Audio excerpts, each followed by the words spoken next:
नमस्कार दोस्तों, स्वागत है आपका अपने YouTube चैनल ISPCS अकेडमी में। और देखिए आज से जो है हम लोग जीएस के एमसीक्यू सॉल्व करने वाले हैं। जो आपके यूपी पीसीएस जो आपके 2023 का जो प्रीलिम्स एग्ज़ाम है उसके लिए आप जो है आपके लिए डेली बेसिस पे प्रैक्टिस करवाई जाएगी एमसीक्यूज़ की। तो यहाँ पे देखिए काफ़ी अच्छे क्वेश्चन जो तो आप वीडियो देखने के बाद में आपको पता ही लग जाएगा कि किस स्टैंडर्ड के क्वेश्चन आपको मिलने जा रहे हैं, और वो सीधे आप देखेंगे कि डायरेक्ट आपको एग्ज़ाम में यहीं से क्वेश्चन मिलने वाले हैं। तो चलिए हम लोग स्टार्ट करते हैं। तो सबसे पहले हिस्ट्री से स्टार्ट करेंगे हम लोग। प्राचीन भारत का जो इतिहास है यहाँ से हम लोग आज स्टार्ट करेंगे। और सबसे पहले देखिए आपको टॉपिक वाइज भी मैं आपको यहाँ पे करवाऊँगा। तो सबसे पहले जो हम लोग स्टार्ट करेंगे इतिहास के स्रोत। सबसे पहले जो हमारा टॉपिक है इतिहास के स्रोत से स्टार्ट करेंगे। देखिए इतिहास के स्रोत में आपको किस किस तरीके के क्वेश्चन मिलेंगे, जैसे कि जो आप इतिहास की जो बुक पढ़ते हो तो वो किस बेसिस पे लिखी गई हैं। अगर मान लीजिए आप हर्षवर्धन का एग्जांपल यहाँ पे लीजिए कि हर्षवर्धन जो किंग है, तो इसके बारे में जो इतिहास लिखा जाता है आज की बुकों में, तो उसका सोर्स क्या है, उसका स्रोत क्या है कि किस चीज़ को देखकर जो है हर्षवर्धन के बारे में हम लोग जानकारी जो है प्राप्त करते हैं। तो इस तरीके के जो इतिहास के स्रोत होते हैं जिनके आधार पर उनके बारे में, उनके समाज के बारे में, उनके व्यक्तिगत जीवन के बारे में, शासकों के बारे में हम लोग जो जानते हैं, तो वही सब आते हैं इतिहास के स्रोत। और उनके जो इतिहास के स्रोत होते हैं तो वो भी वो जो इतिहास के स्रोत हैं उन्हीं बुकों को आज हम लोग मैक्सिमम जो है बुकें दी गई हैं और जो ग्रंथ होंगे उन सभी की आज हम लोग चर्चा करेंगे। तो चलिए हमारा पहला क्वेश्चन देखिए यहाँ पे मैचिंग, इस तरीके से मैचिंग के क्वेश्चन आपसे काफ़ी पूछे जाते हैं। तो चलिए हम लोग देखते हैं। तो पहले बात आती है बुद्धचरित की। तो बुद्धचरित जो है ये किसने लिखा था, तो ये लिखा था अश्वघोष ने। तो अब देखिए यहाँ पे बुद्धचरित जो बुक थी वो लिखी थी अश्वघोष ने। और इसमें अगर बात करें अश्वघोष की, तो अश्वघोष क्या था, ये किसके दरबार में कवि था, ये आपको मिलेगा कनिष्क के। अब ये कनिष्क के दरबार में जो है कवि था। तो अब हम लोगों को अगर कनिष्क के बारे में जानकारी हासिल करनी है तो हम लोगों को क्या करना पड़ेगा, तो बुक पढ़नी पड़ेगी बुद्धचरित। तो बुद्धचरित के जब पढ़ते हैं हिस्टोरियन तो उनको पता लगता है कि कनिष्क के बारे में किस तरीके की जो है जानकारी है, वो सारी की सारी जानकारी मिलती है बुद्धचरित के माध्यम से। अब जो दूसरा हमारा है हर्षचरित। तो हर्षचरित किसने लिखा था, ये लिखा था बाणभट्ट जी ने। तो अब हर्ष जो किंग है उसके बारे में अगर आपको जानकारी चाहिए, हिस्टोरियंस कहाँ से लेते हैं, तो वो बाणभट्ट पढ़ेंगे, उसके अंदर से इंफॉर्मेशन निकालेंगे तो उनको मिलेगी हर्षवर्धन के बारे में जानकारी। तीसरा है विक्रमांक देवचरित। तो ये किसने लिखा था, तो ये लिखा था विल्हण ने। अब बात करें विल्हण कौन था, तो ये आप कल्याणी का जो देखिए, सबसे पहले चालुक्य वंश की बात करें तो चालुक्य वंश में कई जो हैं शाखाएं थी, जिसमें से एक थी कल्याणी वंश के। चालुक्य जो थे उसका एक शासक हुआ करता था विक्रमादित्य सिक्स। तो जो विक्रमादित्य सिक्स था उसके बारे में जो जानकारी देता है वो कौन देता है, वो ग्रंथ देता है विक्रमांक देवचरित। तो इस तरीके से देखिए इतिहास में जो है अध्ययन में हम लोगों को स्रोत की जो ज़रूरत पड़ती है वो ये बुकें जो पुरानी है एंशिएंट की बुक, तो इनके माध्यम से हम लोगों को पता चलता है। अब अगली है रामचरित। देखिए रामचरित किसने लिखी थी, तो ये लिखी थी संध्याकर नंदी ने। इसको रामचरित बोलते हैं और रामपाल चरित, देखिए इसको इसी बुक को रामचरित भी बोल सकते हैं और रामपाल चरित भी बोल सकते हैं। तो ये जो है एक पाल वंश का शासक था, उसका नाम था रामपाल। तो ये बुक जो है उसके बारे में इंफॉर्मेशन देती है। तो रामपाल, इस बुक में बताया गया कि पाल वंश का अंतिम शासक था रामपाल। तो पाल वंश की जानकारी ये बुक देती है। अगली है नव सहसांगचरित बुक। तो ये किसने लिखी थी, तो ये पद्मगुप्त ने लिखी थी। और पद्मगुप्त ये जो लिखी है बुक, तो इसमें किसके बारे में जानकारी मिलती है, इसमें राजा मुंज के बारे में हम लोगों को जानकारी मिलती है। तो देखिए इसी तरीके से हम लोग क्वेश्चन सॉल्व करेंगे थोड़ा सा। अब यहाँ पे आप मैचिंग तो मैंने कर ही दी, इन्फॉर्मेशन भी दे दी, और यहाँ पे आप देखेंगे तो हमारा ऑप्शन नंबर बी जो है सही हो जाता है। चलिए दूसरा क्वेश्चन हम लोग देखते हैं कि प्राचीन कालीन किस ग्रंथ में षोडश जनपद, यानी कि जो 16 महाजनपद थे उनके बारे में अगर आपको जानकारी किन ग्रंथों से मिलती है। तो इसमें आप देखेंगे कि जो अंगुत्तर निकाय और भगवती सूत्र, अंगुत्तर निकाय और भगवती सूत्र, इनमें दोनों में ही आपको 16 महाजनपदों की जानकारी मिल जाती है। तो हमारा ऑप्शन नंबर डी, ए और बी दोनों ही सही होगा। अंगुत्तर निकाय क्या है, ये एक बौद्ध ग्रंथ है, और जो भगवती सूत्र है वो जैन ग्रंथ है। और दिव्यावतान की बात करें तो ये भी आपका एक बौद्ध ग्रंथ है, लेकिन इसमें जो है 16 महाजनपद के बारे में जानकारी नहीं मिलती है। अगला देखते हैं। देखिए, ये जो विदेशी यात्री आए थे, तो ये विदेशी यात्री आते थे, भारत का दौरा करते थे, यहाँ पे जो भी चीज़ें इनको दिखती थी ये बाद में उसको ऑटोबायोग्राफी या फिर बुक के माध्यम से उसको जो है संगठित करते थे उन जानकारियों को, और जो बुक थी वो भी हमारे भारत के इतिहास को जानने को एक अच्छा स्रोत माना जाता है विदेशी लेखकों के द्वारा जो लिखी गई हैं। तो बात करें मेगास्थनीज की, तो इसने बुक लिखी थी इंडिका। तो इसमें जो है आपको मौर्य साम्राज्य के बारे में जो है काफ़ी जानकारी मिलती है। टॉलमी की बात करें, जब टॉलमी आया था तो इसने भारत की ज्योग्राफी के बारे में लिखा, तो भारत का कैसा मानसून है, किस तरीके की जलवायु यहाँ पर है, अगर ये सब बातें जाननी थी तो ये सब आपको मिलेगी टॉलमी की बुक में। अब अज्ञात लेखक इसमें बात आती है, तो इसमें आता है Periplus of the Erythraean Shri, जो सी है Periplus of the Erythraean Shri. देखिए, यहाँ पे मैं आपको थोड़ी सी जानकारी दे दूँ, शायद इसके बारे में आप लोगों को ये बेसिकली नॉलेज नहीं पता होगी, किसी स्टूडेंट को पता हो सकती है। Periplus of the Erythraean Shri क्या था, तो जो आप देखेंगे मौर्योत्तर काल, यानी कि मौर्यों के बाद में जो मौर्योत्तर काल हुआ, आप उसमें टाइम पीरियड ले सकते हैं सातवाहनों के वंश का। तो उसमें क्या था कि जो ट्रेड हमारा होता था रोमन साम्राज्य के साथ में जो ट्रेड होता था, तो उस ट्रेड के बारे में ये लिखा है इसमें Periplus of the Erythraean Shri में, कि किस तरीके से व्यापार होता था। और बेसिकली यहाँ पे बंदरगाहों के बारे में लिखा था कि यहाँ पे आप देखेंगे तो आपको मिलेगा अरब सागर और लाल सागर, फारस की खाड़ी और पश्चिम बंगाल, ये जो बंदरगाह यहाँ पे थे, तो इनके बारे में आपको इसमें जानकारी मिलती है कि किस तरीके से व्यापार होता था इन बंदरगाहों से। इसमें आपको व्यापार के रिलेटेड, ट्रेड के रिलेटेड जानकारी मिलती है। प्लिनी ने लिखी है नेचुरल हिस्ट्री, तो इसमें भी आप अध्ययन के स्रोत के रूप में इसको भी ले सकते हैं। अगला जो हमारा क्वेश्चन है, इसमें है चीनी यात्रियों के विवरण के अनुसार उसमें सुमेलित कीजिए। जो चीन के यात्री आए थे तो उन्होंने जो अपना विवरण दिया है, तो किस किस आधार पर दिया है उनको हम लोग देख लेते हैं। तो फाहियान की बात करें तो जो फाहियान था, ये जो है चंद्रगुप्त द्वितीय के समय में आया था, और उनकी जो उस समय की राज्यों की जो स्थिति थी तो उसके बारे में इसने जानकारी दी है। ह्वेनसांग जो है वो हर्षवर्धन के समय आया था, तो हर्षवर्धन के बारे में जानकारी का स्रोत है। इत्सिंग आप देखेंगे तो इसने जो लिखा है, तो इसने जब ये आया था इत्सिंग, ये कब आया था, ये आपका 672 से 695 ईस्वी के बीच में आया था। तो उस समय की वेशभूषा, खान पान और समाज में रहन सहन कैसा था, तो ये इसने लिखा हुआ था। चाउ जू कुआ, तो ये जो है चोलकालीन के इतिहास के जानने के लिए प्रसिद्ध पुस्तक है।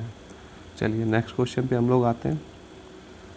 अगला है कि भारत में सबसे प्राचीन अभिलेख किस शासक के प्राप्त हुए हैं, तो ये बेसिकली सभी को पता होगा, तो ये जो है अशोक के प्राप्त होते हैं।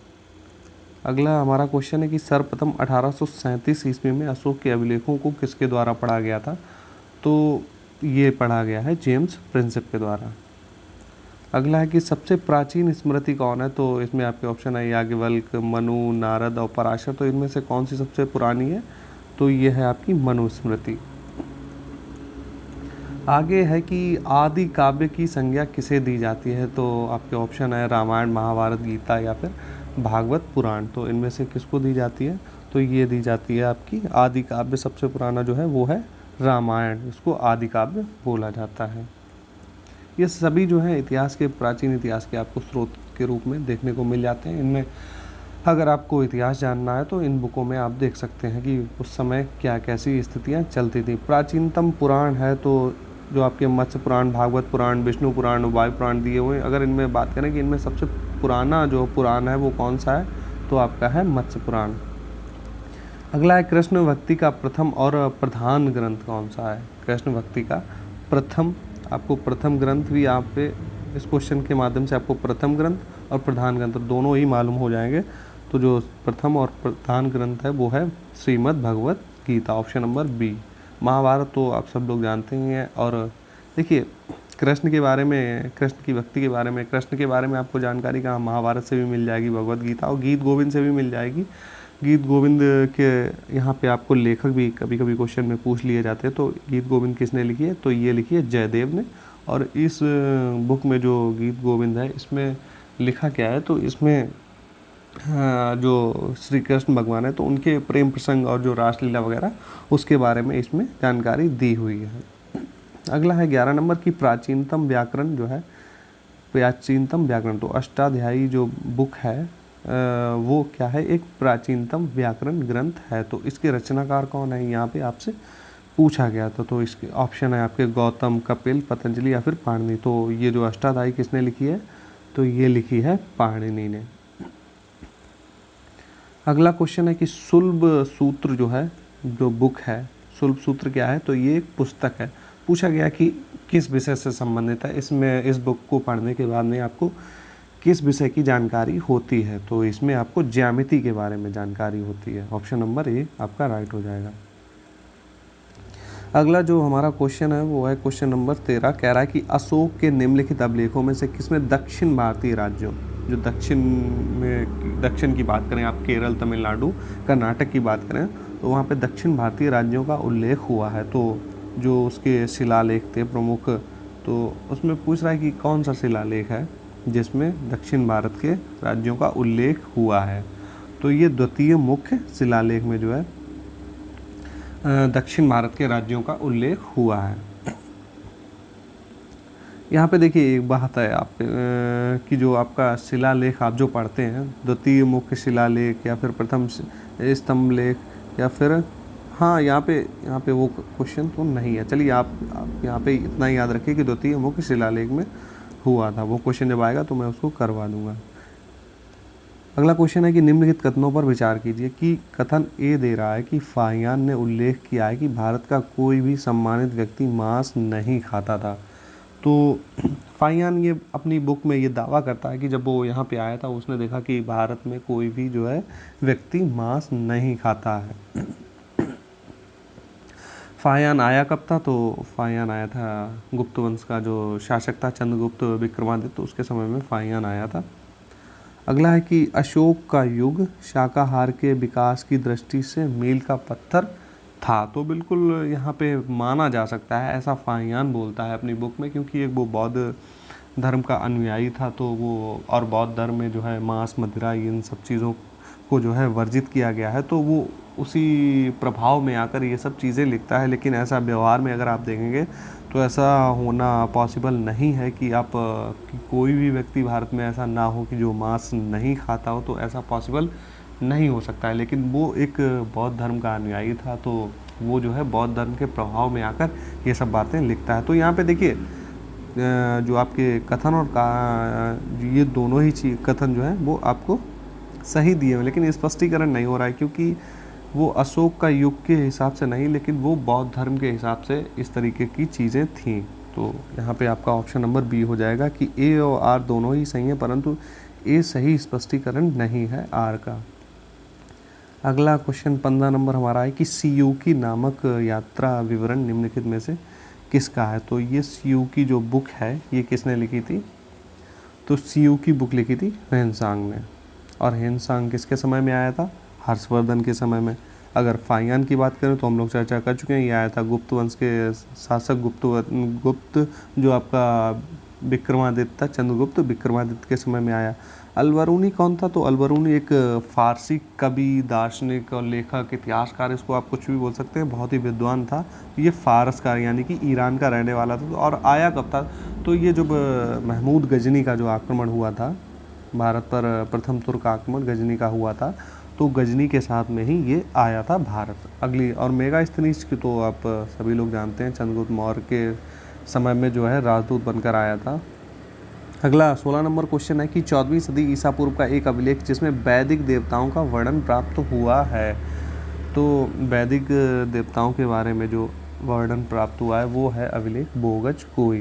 देखिए इस बोगज कोई अभिलेख के जो है आधार पर ही ये कहा जाता है कि जो आर्य जो थे वो बाहर से आए थे, क्योंकि जो बोगज कोई अभिलेख जो आपका मिलता है पश्चिम एशिया के, लगभग पश्चिम एशिया और मध्य एशिया के बीच में जो आपका मिलता है, तो इस अभिलेख में आपको जो वैदिक काल के जो आपको देवता मिलेंगे उनकी चर्चा इस अभिलेख में भी मिलती है। तो वहाँ जो सिमिलैरिटी मिलती है तो इससे अनुमान लगाया जा सकता है कि जो वैदिक आर्यंस थे तो वो वहीं से आए हुए थे।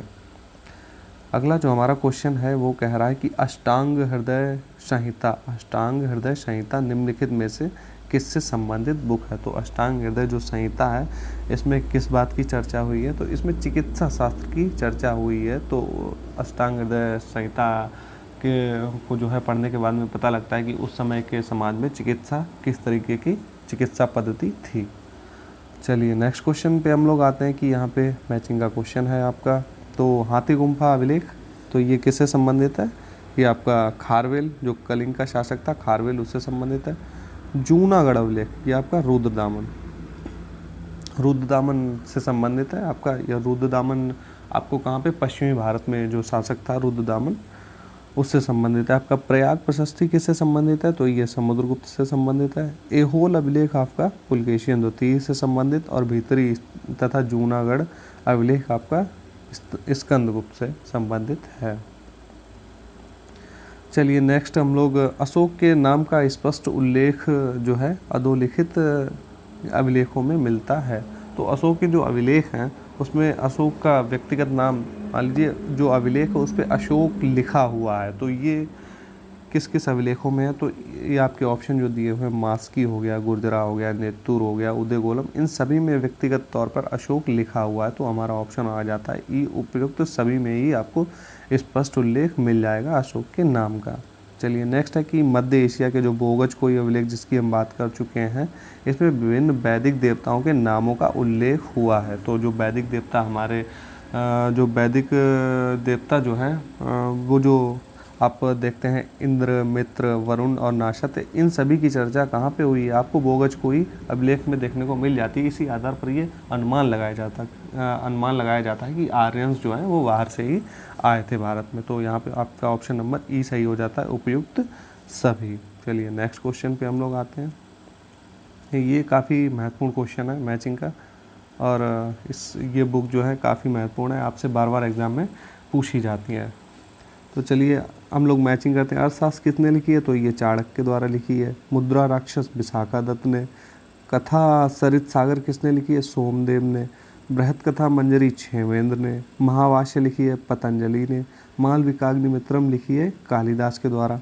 मृच्छकटिकम शूद्रक के द्वारा। नीति शास्त्र कामंदक के द्वारा। और रास तरंगिणी लिखी है कल्हण के द्वारा। देखिए ये सब बहुत ही इंपॉर्टेंट बुक हैं, इनको आप लोगों को याद ही कम से कम होना चाहिए। इनसे काफ़ी क्वेश्चन आपसे एंशिएंट हिस्ट्री में पूछे जाते हैं और अध्ययन के स्रोत के आधार पर भी इनका यूज़ होता है। चलिए नेक्स्ट हम लोग क्वेश्चन देखते हैं।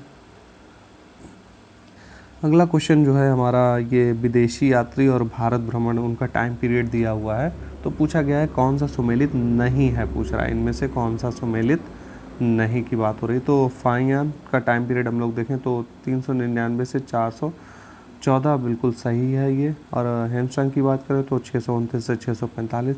इत्सिंग की बात करें तो ये यहाँ पे इत्सिंग वाला जो है आपका गलत दिया, यहाँ पे 689 ना होकर 672 से ये आ रहा था 695 ईस्वी तक।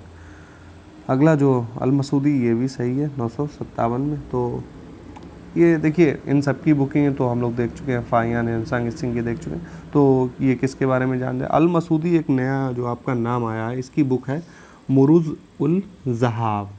चलिए मैं इसको आप लिख देता हूँ, मुरूज। इस बुक को आपने कहीं पे भी पढ़ा नहीं होगा, बुक में मुरूज उल ज़हाब। हो सकता है कभी फ्यूचर में आपसे क्वेश्चन पूछ ले। तो मुरूज उल ज़हाब जो इसने बुक लिखी है इसमें इसने भारत का वर्णन किया हुआ है, किसने, अलमसूदी ने।